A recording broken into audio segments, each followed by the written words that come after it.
नमस्कार मित्रांनो, लग्नानंतर होईलच प्रेम या मालिकेच्या आजच्या भागामध्ये मी तुम्हा सर्वांचे अगदी मनपूर्वक स्वागत करते। आजच्या भागामध्ये आपल्याला पाहायला मिळतं, पार्थ नंदिनीला म्हणतो, इतके दिवस जे दडपण माझ्या नेहमीच मनावर होतं, ज्याची भीती होती, शेवटी आज ते माझ्या समोर आलंच। नेहमी वाटायचं की समजा जीवा आणि काव्या समोर आल्यात तर, परंतु आज फायनली तो दिवस उजाडला। जीवा परत खरी आला आणि जीवा आणि काव्या जवळ आलेत, एवढे जवळ आलेत की काव्या त्याच्या डोक्यावर हात ठेवून त्याला आधार देत होती, त्याला धीर देत होती, त्याला समजावत होती। आणि प्रत्यक्ष मी या सगळ्या गोष्टीचा साक्षीदार आहे नंदिनी। पण ज्यावेळी मी त्या दोघांना एकत्र पाहिले, काव्याचा हात जीवाच्या हातात पाहिला, काव्याने जीवाला दिलेला आधार पाहिला, तिने घातलेली त्याची समजूत पाहिली, त्यावेळी मात्र आईबाबां शपथ सांगतो की माझ्या मनात दुसरा कुठलाच विचार आला नाही। ते 16 डिसेंबरचे फोटोही माझ्या डोळ्यासमोर आले नाहीत नंदिनी, कारण आज जे मी चित्र पाहिलं ते पाहिलं कारण त्यावेळी मला आठवलं ते फक्त तुझं आणि माझं असंच एकमेकांना आधार देणं। काव्य आणि ज्यावेळी जीवा एकत्र होते त्यावेळी आपल्या दोघांचे क्षण मला आठवलेत, ज्यावेळी आपण भिडभिडलो होतो, काय करावं काहीच कळत नव्हतं, आणि त्यावेळी आपणही दोघांनी एकमेकांना असाच आधार दिला होता। हे नातं जपण्यासाठी आपण एकमेकांशी हातमिळवणी केली होती, आपण एकमेकांसोबत खूप गप्पा मारल्यात। पार्थ आणि नंदिनी ज्याप्रमाणे एकमेकांना आधार देत होते तेच नातं मला आज काव्या आणि जीवामध्ये दिसलं, त्यामुळे आज माझ्या मनात दुसरा कुठलाच विचार आला नाही। आज तर माझ्या मनाचा दरवाजा उघडला आहे। म्हणजे नेहमीच वाटायचं की जरी काच पुसली तरीसुद्धा फोटोला आतमधून बसलेली धूळ पुसता येत नाही, परंतु आज मात्र माझ्या मनावर बसलेली धूळ कुठच्या कुठे निघून गेली आहे, कारण मला माझ्या नात्याचा अर्थ कळाला आहे। आज लख्ख प्रकाश पडला आहे आणि मला कळालं आहे की खरं नातं, खरं प्रेम काय असतं। आता नंदिनीच्या डोळ्यात अश्रू असतात, तिचे डोळे पाणावलेले असतात। नंदिनी आता पायरीवर येऊन बसते, आता पार्थ तिच्या बाजूला बसतो, तिच्या डोक्यावर हात ठेवतो आणि म्हणू लागतो, आत्तापर्यंत मी तुझ्याशी बोलत होतो तो म्हणजे नंदिनीचा मित्र म्हणून, परंतु आता मी तुझ्याशी बोलणार आहे ते जीवादादाचा दादा म्हणूनच। आता नंदिनी शांतच होते तर पार्थ म्हणू लागतो, गेले 21 दिवस जीवाने जे प्रयत्न केलेत ते तुम्ही बघितलेत, तुम्ही अनुभवलेत। आता हे सगळं काही नंदिनी शांतपणे ऐकत असते तर पार्थ म्हणू लागतो, नाही, मी तुम्हाला फोर्स करणार नाही, मी फक्त देवाजवळ एवढीच प्रार्थना करेन की आमच्या नात्यावर असणारी धूळ जशी बाजूला सरली आहे, जशी पुसली गेली आहे, तशीच लवकरात लवकर तुमच्या नात्यावरची धूळही पुसली जावी। कारण नंदिनी, एक गोष्ट मात्र खरी आहे, आपले पार्टनर आपल्यासोबत लॉयल आहेत, ही गोष्ट मात्र खरी आहे आणि ती आपल्याला कळालेली आहे। आता ही गोष्ट आपल्या मनाने मान्य करणं फक्त गरजेचं आहे आणि ती वेळ जवळ आली आहे नंदिनी। आपण कायम म्हणायचो आपण मोठी भावंड आहोत, आपणच समजून घ्यायला हवं, पण नंदिनी एक गोष्ट मात्र आपण विसरूनच गेलो की आपली लहान भावंड आता आपल्यापेक्षा मोठी झाली आहेत, आपल्यापेक्षा जास्त ती समजूतदार झाली आहेत। कारण आता त्यांना कळलं आहे की संसार हा दिवाळी इतकाच सुंदर आहे, कारण त्या दिवाळीत आपल्या मैत्रीचा, प्रेमाचा कंदील झगमगतोय। आणि नंदिनी, मी तुम्हाला म्हणालो होतो की एक दिवस असा येईल की त्यांना डिवोर्स रूपी बॉम्ब आठवणारच नाही, कारण त्या कंदिलाच्या पर्यायाने दिवाळीच्या प्रेमात पडतील, आणि ते अगदी खरं झालं आहे। आज आपली छोटी भावंड या कंदिलाच्या प्रेमात पडली आहेत आणि नंदिनी, हेच खरं आहे की ते प्रेमात पडले आहेत। ऐन फेब्रुवारीमध्ये आपल्या नात्यांची दिवाळी अगदी लखलखते आणि फक्त आपण त्या लखलखत्या प्रकाशाचा, लखलखत्या दिव्यांचा स्वीकार करणं बाकी आहे। आणि म्हणूनच मला वाटतंय नंदिनी की आपण सुद्धा या अंधारातून बाहेर येऊयात आणि आपल्या छोट्या भावंडांच्या मनाच्या मोठेपणाचा स्वीकार करूयात, हे नातं ॲक्सेप्ट करूयात नंदिनी। आता पार्थ घड्याळ पाहतो तर घड्याळमध्ये 11:11 झालेले असतात, तर पार्थ म्हणतो, 11:11 आत्तापर्यंत मी काव्यार्थासाठी प्रयत्न केले, परंतु आता युनिव्हर्सला माझी एवढीच प्रार्थना आहे की लवकरात लवकर #नंदिनी येईना असं म्हणत आता पार्थ तिथून निघून जातो। पार्थच्या बोलण्याचा नंदिनी विचार करू लागते। तर दुसऱ्या दिवशी देशमुखांच्या घरी ज्यावेळी काव्या झोपेतून उठते आणि पाहते तर तिच्या पायाशी बोकुडी येऊन बसलेला असतो। काव्या बोकुडीला पाहते आणि म्हणू लागते, गुड मॉर्निंग बोकुडी, काय तुला सकाळी सकाळीच मॉर्निंग किस हवी आहे? काय हे? पण ही किस मी तुला नाही देणार, बरं ठीक आहे असं म्हणत आता काव्या बोकुडीला किस द्यायला पुढे जाणार, परंतु त्याचवेळी तिच्या बोकुडीने टनकर उडी मारत बेडच्या खाली उडी घेतलेली असते. काव्या पाहते आणि म्हणू लागते, बोकुडी तू खाली उतरलास? काव्या ग तू झोपेत तर नाही आहेस ना? असं म्हणत काव्या पुन्हा एकदा तिच्या बोकुडीच्या समोर येते आणि म्हणते, बोकुडी खरंच तू आता दिवसेंदिवस खूप हट्टी होत चाललायसा. तुला जर मॉर्निंग किस हवी आहे तर मग तू बेडवरून खाली का उतरलास? बरं मी देते तुला. असं म्हणत आता काव्या बोकुडीला पकडायला जाते, पण तिचा बोकुडी हळूहळू मागे जाऊ लागतो. आता काव्या त्याला पकडण्यासाठी हळूहळू पुढे येत असते.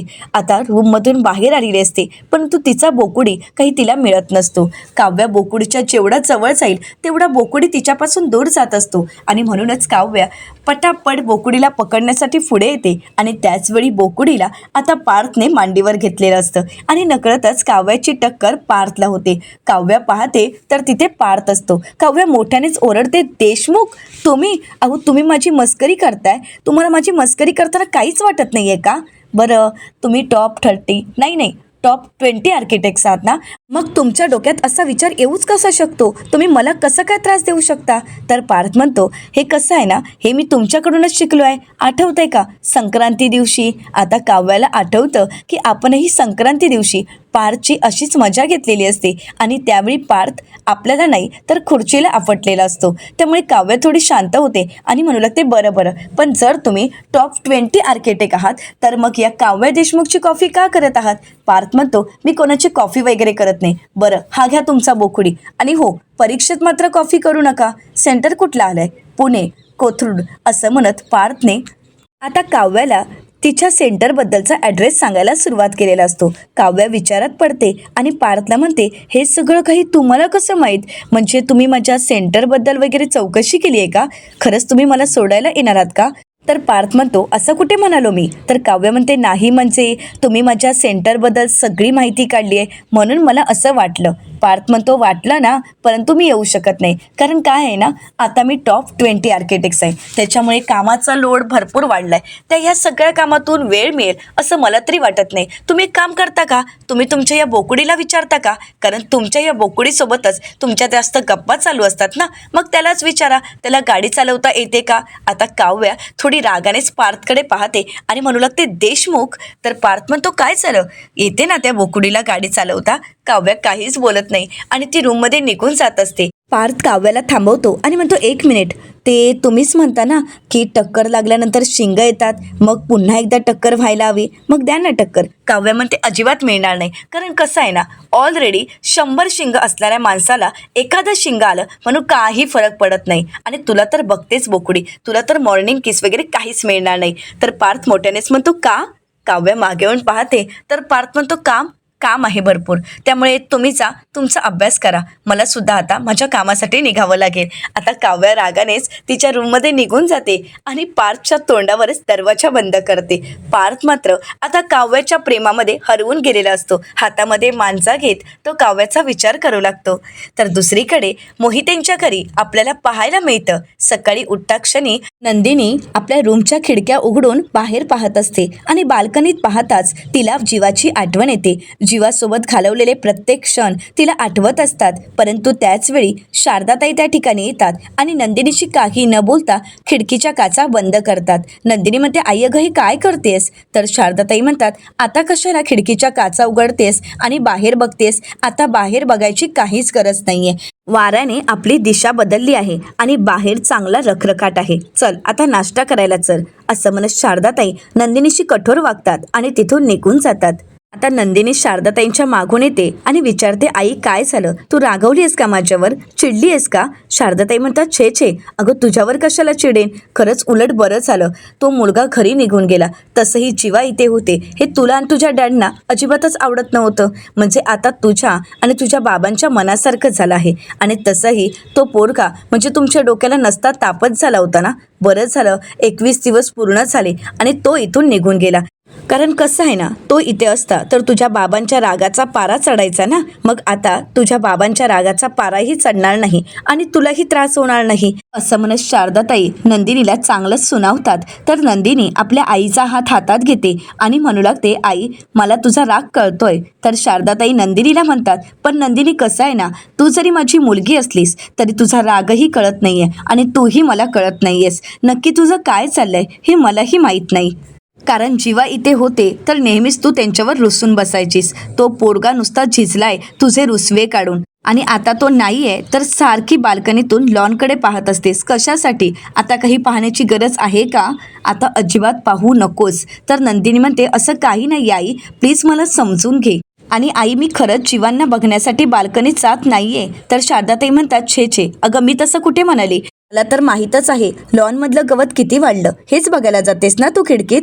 नंदिनी एक गोष्ट लक्षात ठेव, तू जगाला फसवू शकतेस पण स्वतःच्या मनाला आणि आईला नाही. नंदिनी आतापर्यंत लोक तुला म्हणायचे पण आता मी तुला म्हणते, गेट वेल सून नंदिनी. आता मात्र नंदिनी आईच्या बोलण्याचा विचार करू लागते. शारदाताईंनी नंदिनीचे डोळे उघडण्याचा पुरेपूर प्रयत्न केलेला असतो. शारदाताई पुढे म्हणतात, आता पुन्हा एकदा या घरामध्ये अशी पूर्णपणे शांतता असणार. तर त्याचवेळी आता नंदिनीचे वडील त्या ठिकाणी फोनवर बोलत येतात आणि म्हणू लागतात, मी शांत आहे याचा तुम्ही गैरफायदा घेताय का?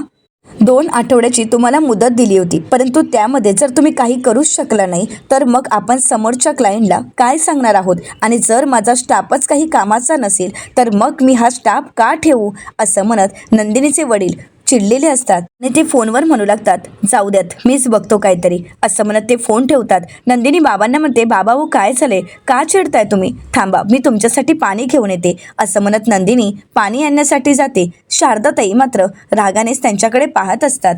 आता नंदिनी तिच्या बाबांना पाणी आणून देते आणि म्हणू लागते, बाबा शांत व्हा, अगोदर तुम्ही पाणी पिऊन घ्या आणि आता मला सांगा की नक्की काय घडलं आहे, तुम्ही एवढ्या का चिडला आहात? तर नंदिनीचे वडील नंदिनीला म्हणतात, काही नाही ग, आजच्या आज मला हे PPT तयार करून द्यायचं आहे आणि जर मी हे तयार करून नाही दिलं तर एक मोठा प्रोजेक्ट माझ्या हातून जाऊ शकतो. आता हे ऐकल्यानंतर नंदिनी आणि शारदाताईंना धक्काच बसतो. आता नंदिनी आपल्या बाबांना म्हणते, बाबा एवढंच ना, मग काहीच हरकत नाही, तुम्ही एक काम करा, तुमच्या त्या PPT बद्दल मला सर्व डिटेल्स द्या. कारण माझा एक मित्र आहे, तो खूप छान PPT तयार करतो, मी त्याला सगळे डिटेल्स देते, तर आत्ता लगेच आपल्याला PPT बनवून देईन. तर नंदिनीचे वडील नंदिनीला म्हणतात, अरे वा, कोण आहे हा तुझा मित्र? आता मात्र नंदिनी शांतच होते. तर दुसरीकडे देशमुखांच्या घरी आपल्याला पाहायला मिळतं, जीवा आता जिमवरून घरी आलेला असतो आणि आशाताईंना आवाज देत म्हणतो, आशाताई माझा ब्रेकफास्ट लावा. आणि असं म्हणत जीवा थोडा शांत बसतो, पाणी पितो आणि त्याचवेळी पार्थ त्याच्यासाठी त्याच्या आवडीचा आणि त्याच्या डाएटचा ब्रेकफास्ट घेऊन त्याच्या समोर उभा असतो. जीवा पाहतो तर पार्थ आलेला असतो. आता पार्थ जीवाला म्हणतो, हे घे तुझा ब्रेकफास्ट. जीवा म्हणतो, नाही नको. पार्थ म्हणतो, अरे घे ना. जीवा म्हणतो, खरंच नकोय. पार्थ म्हणतो, अरे काय झालंय, एवढं प्रेमाने देतोय ना, मग घे तरी. अरे खाऊन तर बघ तुझ्या आवडीचं, तुला जसं आवडतं तसंच मी अंडा बॉईल केलं आहे आणि पेपर सॉल्ट टाकलं आहे, खाऊन तर बघ ना. जीवा म्हणतो, नको. किती तासांपुरतं असेल हे प्रेम? तर पार्थ जीवाला विचारतो, काय म्हणायचंय तुला नक्की? तर जीवा म्हणतो, हेच, तुझ्याबद्दल आणि नंदिनीबद्दल, तुमच्या या प्रेमाबद्दल खरंच खूप भीती वाटते रे. कारण तुमचं हे प्रेम म्हणजे एखाद्या अटॅकप्रमाणे असतं. ज्यावेळी तुमच्यात प्रेमाची कळी उमलते त्यावेळी तुमचं प्रेम म्हणजे अगदी लख्ख प्रकाशाप्रमाणे असतं. तेवढ्या वेळात तुमचे डोळे, तुमची स्माईल, तुमचा पाठीवरचा हात या सगळ्यामध्ये प्रेम दिसून येत असतं आणि ते प्रेमळ क्षण तात्पुरतेच मर्यादित असतात. कारण अचानकच तुमच्यातील प्रेमाची गुंगी उतरते आणि पुन्हा एकदा तुम्ही आम्हाला वेगळी वागणूक द्यायला सुरुवात करता. कारण हे फक्त तुझ्या बाबतीतच मी अनुभवलं नाही, तर रिक्षात राहत होतो ना त्यावेळी अनेकदा अनुभवलं आहे. अनेकदा या गोष्टीचा मी अनुभव घेतला आहे आणि तेव्हाच मला शहाणपणा आला आहे. नंदिनी माझ्यासाठी जेवण पाठवायची, माझी काळजी घ्यायची, मला खूप शहाणपण द्यायची, खूप आधार द्यायची. पण अचानकच सीझन चेंज व्हायचा, म्हणजे वाऱ्याची एक झुळूक आणि प्रेमाची पानं कुठे गळून पडायची हे मलाही कळत नसायचं. आणि मला खात्री आहे इथे काव्यासोबत सुद्धा तू हेच केलं असणार, हो ना? खरं तर आमचा हाच प्रॉब्लेम आहे, म्हणजे तुम्ही थोडं प्रेम दाखवलं की कुत्र्याच्या पिल्लाप्रमाणे आम्ही भुरसटपणासारखे तुमच्या मागे मागे फिरत असतो. असं म्हणताच आता पार्थ जीवाकडे पाहतो तर जीवा पुढे म्हणतो, तिथे नंदिनी माझ्यासोबत तशी वागायची, नंदिनीने तेच केलं आणि तू सुद्धा इथे काव्यासोबत तेच केलं असणार. तर आता पार्थ हसतच जीवाकडे पाहतो, त्याच्या बाजूला बसतो आणि जीवाला म्हणतो, पण आता तसं घडणार नाही. जीवा म्हणतो, खरंच? तर पार्थ म्हणतो, हो, कारण काल रात्री मी तुम्हा दोघांना एकत्र पाहिलं. आता मात्र जीवा घाबरतो, तो लगेच उठतो आणि म्हणू लागतो, दादा तुझा गैरसमज झाला आहे, आता आमच्यात तसं काहीही नाहीये. पार्थ म्हणतो, हे मला कळालं आहे, तुमच्यात तसं काही नाही हे मला माहीत आहे आणि हे मला रात्री कळालं. नाही, खरं तर मला काव्याशी बोलल्यानंतरच कळालं, परंतु काल रात्री त्याच्यावर शिक्कामोर्तब झाला आहे. असं म्हणत पार्थ जीवाच्या खांद्यावर हात ठेवतो आणि म्हणू लागतो, का आहे ना छोटे, तू आणि काव्या वेगवेगळ्या पद्धतीने आम्हाला जीवाच्या आकांताने सांगण्याचा प्रयत्न करत होता, परंतु तेव्हा आम्हाला हे जाणून घ्यायचं नव्हतं. पण आता मात्र माझ्या डोक्यात प्रकाश पडला आहे आणि कसं आहे ना, जसा प्रकाश पडला तसा थेट मी नंदिनीकडे गेलो. आता नंदिनीकडे गेलो हे ऐकताच जीवा खुश होतो आणि म्हणतो, काय खरंच तू नंदिनीकडे गेला होतास काय? असं म्हणत जीवा पुन्हा एकदा शांत होतो, त्याला ते सर्व क्षण आठवतात. तर पार्थ म्हणतो, काय झालं? आत्ताच तर तू एक्सायटेड होतास ना की तिथे नक्की काय घडलं हे ऐकायला, मग असं अचानकच शांत का झालायस? असं लगेच पाऊल मागे का घेतलंस? जीवा, अशीच अवस्था झाली होती गेले 20 दिवस माझीही, कारण मला सुद्धा काव्याबद्दल प्रेम वाटत होतं, परंतु मी सुद्धा असंच पाऊल मागे घेत होतो, अगदी तुझ्यासारखंच. असो, तू विचारला म्हणून सांगतोय की तुझी नंदिनी काही बरी नाहीये, कारण काल रात्री एकटीच भूतासारखी लॉनवर फिरत होती आणि तिला पाहता क्षणी मला वाटलं की खरंच ती तुला मिस करत होती. आता असं बोलतच पार्थ आता जीवाला अंड खाऊ घालतो आणि म्हणू लागतो, काय आहे ना छोटे, तुम्हा दोघांना काल रात्री मी एकत्र बघितलं, तुम्हा दोघांमध्ये असणारं बॉन्डिंग मी पाहिलं. तेव्हा मात्र मला माझ्या आणि नंदिनीच्या मैत्रीची आठवण झाली, आमच्यातल्या बॉन्डिंगची आठवण झाली. काल तुम्हा दोघांना एकत्र पाहिलं आणि डोळ्यासमोर हेच चित्र आलं की दोन मित्र आपल्या पार्टनर्सबद्दल बोलण्यासाठी रात्रीच्या शांततेत एकत्र बसायचे. अगदी तुमचंही तसंच झालं आहे. काल रात्री तुम्ही ज्यावेळी बोलत होता त्यावेळी मात्र तुमच्या मनात कसलीच भीती नव्हती, अगदी स्वच्छ मनाने तुम्ही एकमेकांना समजून घेत होता, एकमेकांना समजावत होता. काल तुमच्या मनात ही भीती नव्हती की कोणीतरी येईल तुम्हाला बघेल, कारण आता तुमच्या मनात तसं काहीच नाहीये. आणि हे माझ्या काल रात्रीच लक्षात आलं, तेव्हाच कळालं की तुम्हाला तुमची नाती कळाली आहेत, तुम्हाला तुमच्या प्रेमाची, तुमच्या नात्याची जाणीव आहे. आणि हे जसं माझ्या लक्षात आलं तसंच थेट मी नंदिनीकडे गेलो. तुमच्यात आता जुनं काहीच शिल्लक नाही आहे याची स्पष्टता मला झाली, कारण माझ्या मनातील 16 डिसेंबरचं चित्र कायमचं पुसलं गेलं आहे. आता माझ्या मनात तुझ्याबद्दल आणि काव्याबद्दल अजिबातच गैरसमज नाही. तर आता हे ऐकताच जीवा पार्थला म्हणतो, हे तू काव्याला सांगितलंयस का दादा? आईबाबांना सांगितलंयस? तर पार्थ म्हणतो, नाही, अजून मी हे कोणालाच सांगितलं नाही. असं म्हणत आता पार्थ जीवाला दुसरा घास भरवणार, परंतु त्याचवेळी जीवा त्याचा हात धरतो, त्याला थांबवतो आणि म्हणू लागतो, मग जा आणि अगोदर आईबाबांना आणि काव्याला त्यांच्या सगळ्यांच्या समोर सांग, त्याचवेळी मी तुझ्या या गोष्टीवर विश्वास ठेवेन. कारण तुम्ही दोघंही बाउंड्री लाईनपर्यंत येता आणि परत जाता. अरे, त्यामुळे प्लीज जोपर्यंत तुम्ही सर्वांसमोर हे बोलत नाही तोपर्यंत मी नाही विश्वास ठेवू शकत. तर पार्थ म्हणतो, बोलेन, मी काव्याशी बोलेन, पण तू कधी नंदिनीशी बोलणार आहेस? तर आता मात्र जीवा शांतच होतो. पार्थ म्हणतो, अरे फेब्रुवारी महिना चालू झाला आहे. तर जीवा म्हणतो, मग काय झालं? पार्थ म्हणतो, मग फेब्रुवारी महिन्यामध्ये काय असतं हे तुला माहीत नाही आहे का की मी आठवण करून द्यायला हवी? बोल जीवा, कधी बोलणार आहेस तू नंदिनीशी? तर आता जीवा पार्थला म्हणतो, दादा हे बघ, तू तुझ्या नात्याचं काव्याशी बोलण्याचा प्रयत्न कर, मी माझं बघेन, कारण तसंही आता मला कोणाच्याही मागे मागे जायचं नाही. जर यायचं असतील तर तीच येईल. आता असं म्हणताच पार्थ म्हणू लागतो, आणि जर ती आली तर? आता मात्र जीवा शांतच होतो. तर पार्थ पुढे येतो आणि जीवाला प्रश्न करत म्हणतो, नंदिनी जर तुझ्या मागून आल्यात आणि जर त्यांनी तुझी माफी मागितली, त्यांना त्यांच्या चुकीची जाणीव झाली, तर तू माफ करशील ना? आता जीवा काही न बोलता पार्थला म्हणतो, दादा हे बघ, मी हे सगळं काही नंतर बघेन, तू जा आणि अगोदर काव्याशी बोल. तर पार्थ म्हणतो, मी तर काव्याशी बोलणारच आहे, पण उद्या त्यांची महत्त्वाची परीक्षा आहे आणि त्याचवेळी काव्या त्या ठिकाणी आलेली असते. जीवा आणि पार्थ यांचं बोलणं तिने ऐकलेलं असतं. तर पार्थ जीवाला म्हणतो, मी काव्याशी बोलेनच, परंतु आता जर मी तिच्याशी बोललो तर तिचा लक्ष विचलित होईल. तर आता काव्यामध्ये का विचलित होईल सांगा ना? तर पार्थ म्हणतो, मी तुमचा फोकस डगमळीत करूच शकतो. असं म्हणत पार्थ आता काव्याला म्हणतो, निघायचं का? म्हणजे जर तुम्ही एक खालात तरच मी तुमच्यासोबत पुण्याला यायला तयार आहे तुम्हाला ड्रॉप करण्यासाठी. आता हे ऐकताच काव्य म्हणते, काय मी काय ऐकलंय? तर काव्याला पार्थ म्हणतो, हो तुम्ही जे ऐकलंय ना तेच मी बोललो आहे. मी तुम्हाला पुण्याला घेऊन जायला तयार आहे, परंतु तुम्हाला हे अंड खावं लागेल. आता काव्याला काही कळत नसतं आणि त्याचवेळी पार्थने काव्याला अंड खाऊ घातलेलं असतं. काव्यामध्ये देशमुख खरंच तुम्ही? तर पार्थ म्हणतो, हो चला मग बॅग भरायला घ्या, आत्ताच निघायचं आहे. काव्या म्हणते, आत्ता? आणि परीक्षा तर माझी उद्या आहे. तर पार्थ म्हणतो, हो मग काय झालं? कारण समजा आपण ऐनवेळी बाहेर पडलो आणि काही प्रॉब्लेम आला तर, म्हणजे टायर पंक्चर झाला, रस्ता बंद पडला तर मग? तर काव्या म्हणते, मग माझं हार्टच बंद पडेल. तर पार्थ म्हणतो, पण मी तसं होऊ देणार नाही, त्यामुळे आजच आपण निघूयात, आजच आपण तिथे जाऊन सेटल होऊयात, चालेल ना? आता मात्र काव्याला काहीच कळत नसतं. इकडे मात्र जीवा त्या दोघांकडे पाहत असतो. आता काव्या नकळतच पार्थची कॉलर पकडते आणि त्याला पुन्हा एकदा टक्कर देते. पार्थ म्हणतो, हे काय आहे? तर काव्या म्हणते, मगाशी टक्कर द्यायची राहून गेली होती ना, मग ती आता दिली, कारण माझ्या सिंगेश्वर महाराजांना अजून शिंग यायला नकोत म्हणून. तर पार्थ म्हणतो, चला मग आवरायला घ्या, तुमचीही बॅग आणि माझीही बॅग.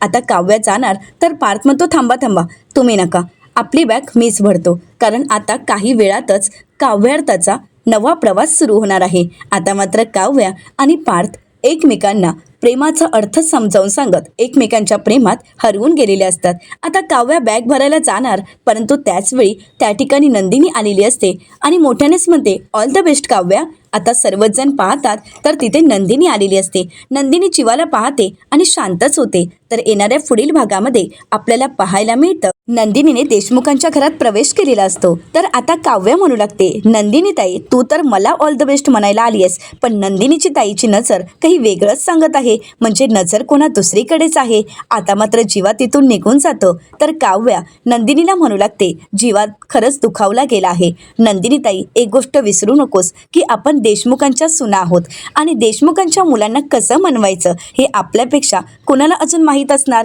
असं म्हणत शेवटी आता नंदिनी सुद्धा आपलं नातं पुढे घेऊन जाण्यासाठी पुढाकार घ्यायला तयार झालेली असते. तर दुसरीकडे पार्थने काव्याची आणि आपली बॅग भरलेली असते, परंतु बॅगची काही चैन लागत नसते.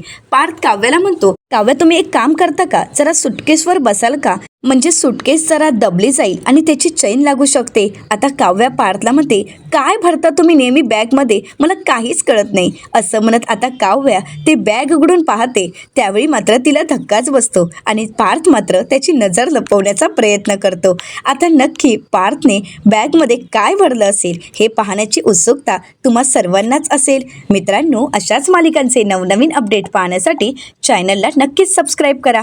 आजचा व्हिडिओ तुम्हाला कसा वाटला हे कमेंट करून नक्कीच कळवा. आजचा व्हिडिओ जर तुम्हाला आवडला असेल तर व्हिडिओला लाईक करायलाही विसरू नका. व्हिडिओ पाहिल्याबद्दल तुम्हा सर्वांचे अगदी मनपूर्वक धन्यवाद.